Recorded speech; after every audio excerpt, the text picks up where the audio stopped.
আসসালামু আলাইকুম বন্ধুরা। আজকে আমি যে গল্পটি নিয়ে আসছি সেই গল্পটি হলো যে প্রজাপতি এবং এক বৃদ্ধের গল্প। Episode number 6। এপিসোডটা দেখতে থাকেন, তাই গল্পটা বুঝতে পারবেন গল্পটা কেমন। একদিন ওই বৃদ্ধ ব্যক্তিটা তার বাগানে গেছিল, ফুলের বাগানে যায় দেখে একটা একটা যে শুঁয়োপোকার একটা গুটি আছে, শুঁয়োপোকার গুটি বান দিছে তার এক কাকের সাথে। সেইখানে একটা দেখতে শুদ্ধ এক একবারে ছোট একটা ছিদ্র, শুধু একটা ছিদ্রে সেখানে দেখতেছে এক প্রজাপতি।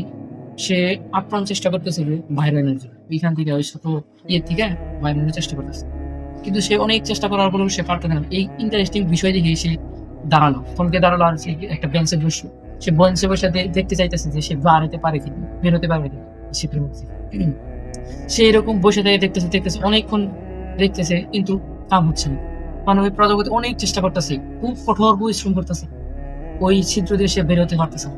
তখন ওই বৃদ্ধ ব্যক্তির খুব দয়া হলো, আমাদের মায়া হয়ে গেল। সেই তার ঘরের ভিতর থেকে একটা কাঁচে আনার ফলে আয়না সে খুব নিখুঁত ভাবে সে ওই ছিদ্রটাকে অনেক বড় করে দিল, নিখুঁত ভাবে, যাতে অনেক প্রজাপতির কোনো ক্ষতি না হয়।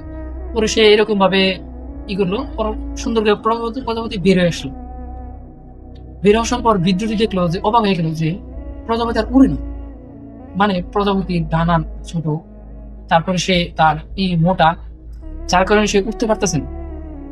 তখন সে অনেক ভেবে চিন্তা ভাবলো যে মনে হয় একটু পরে হয়তো পাখা চালাবে, তখন উঠতে পারবে। সে দেখলো যে আর উঠতেই পারতেছে, অনেকক্ষণ পর দেখলো যে সে উঠতেই পারতেছে না। তখন সে ভেবে নিল যে এটা মনে হয় আমার ভুল হয়েছে, এটা করাটা আমার মনে হয় ভুল হয়েছে। সে যদি এরকম ভাবে কি করতো তাহলে মনে হয় হইতো। এখানে ভুলটা হয়েছে যে আল্লাহ তালা প্রত্যেকটা জাতি অথবা জীব যে কোনো কিছু হোক না কেন, সবার একটা মাধ্যম আছে, যে আসার একটা মাধ্যম আছে, যে এইভাবে আসলে সে পরিপক্ক ভাবে আসবে, হয়তো পরিপক্ক ভাবে আসবে না। যার কারণে প্রজাপতিকে অনেক কঠোর পরিশ্রম করে যদি আসতো, তাহলে দেখা যেত তার প্রত্যেকটা মজবুত হয়ে যেত, তার সবকিছু তরল ছিল, ওই সময় তো তার সবকিছু তরল ছিল, যার কারণে ওইগুলা আর কাজে দিচ্ছিল না।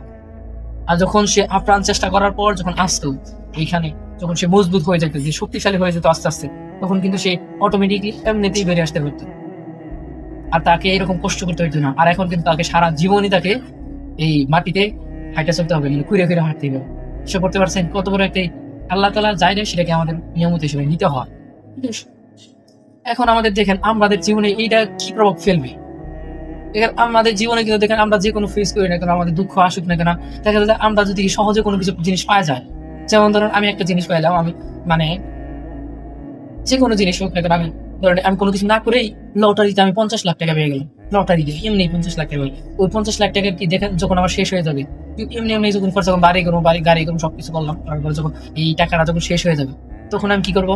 তখন কি আমার করার কিছু আর থাকবে না। আর এই টাকাটা যদি আমি আস্তে আস্তে কঠোর পরিশ্রমের মাধ্যমে একদম নিজেকে ভরে দিয়া, একদম আস্তে আস্তে করতে করতে সুন্দর করে, যেমন একটা আছে না কত, যেমন আমি বলতে পারি, আমাদের উদাহরণ দিতে পারি, স্কোয়ার কোম্পানি আছে, যেমন আকিজ কোম্পানি আছে, আরো প্রাণ কোম্পানি। এরা কিন্তু দেখবেন এদের পিছনে অনেক পরিশ্রম ছিল, অনেক, মানে তারা কিন্তু নিজেরা অনেক পরিশ্রম করছে, আস্তে আস্তে ছোট ছোট কিছু করে কিন্তু বড় হয়েছে। এখন দেখেন তারা কোন পর্যায়ে আছে। কিন্তু অথচ আমরা আশা করি কি জানেন, আমরা আশা করি যে আমাদের ধাপ করে আমরা ধনী হতে যাই, মানে অটোমেটিকলি আমরা কলা গাছে উঠতে চাই। কিন্তু এই কলা গাছে ওঠার পরে যে কিভাবে নামতে হবে সেটা আমাদের জানা থাকে না। আর আর যখন একবারে নামায় দেওয়া হয় কলা গাছ থেকে, তখন কিন্তু আর উঠা যায় না। যার কারণে আমাদের সহজ কিছু ভালো নয়, আমাদের কঠোর পরিশ্রমের মাধ্যমে, আল্লাহ তাআলার কাছে চাওয়ার মাধ্যমে আমাদেরকে পাওয়াটাকেই সুখকর হবে, এটাই ভালো হবে। তাই সবাই ভিডিওটাকে শেয়ার করে দিবেন আর আমার চ্যানেলটাকে সাবস্ক্রাইব করবেন। সবাই ভালো থাকেন, আসসালামু আলাইকুম। পরবর্তী ভিডিওর জন্য অপেক্ষা করেন।